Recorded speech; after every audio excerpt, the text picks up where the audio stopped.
Class 8 Hindi lesson 1 और भी दूं।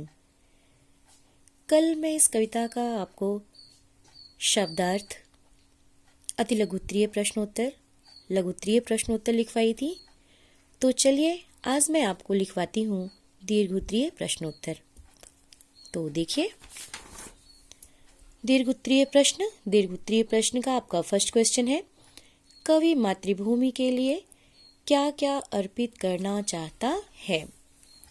आपका क्वेश्चन है, कवि मातृभूमि के लिए क्या क्या अर्पित करना चाहता है।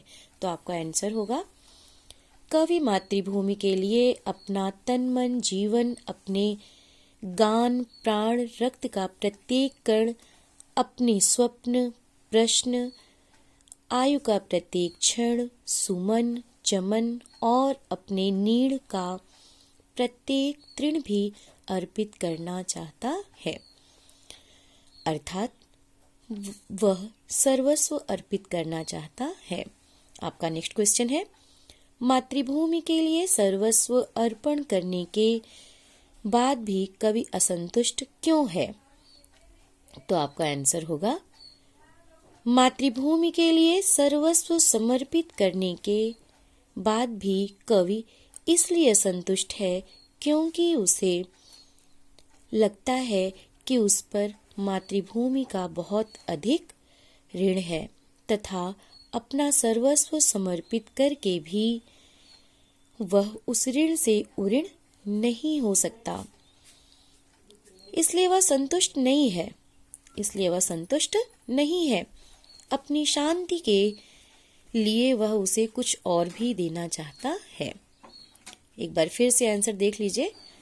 आपका क्वेश्चन था, मातृभूमि के लिए सर्वस्व अर्पण करने के बाद भी कवि असंतुष्ट क्यों है। तो आपका आंसर होगा, मातृभूमि के लिए सर्वस्व समर्पित करने के बाद भी कवि इसलिए असंतुष्ट है क्योंकि उसे लगता है कि उस पर मातृभूमि का बहुत अधिक ऋण है तथा अपना सर्वस्व समर्पित करके भी वह उस ऋण से उऋण नहीं हो सकता, इसलिए वह संतुष्ट नहीं है।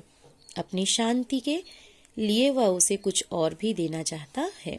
आपका नेक्स्ट और लास्ट क्वेश्चन है दीर्घोत्तरीय का, कवि मातृभूमि से क्यों क्षमा याचना कर रहा है। तो आपका आंसर होगा, कवि मातृभूमि के प्रति सर्वस्व समर्पित करके भी स्वयं को उऋण अनुभव नहीं करता, अतः वह मातृभूमि से क्षमा चाहता है।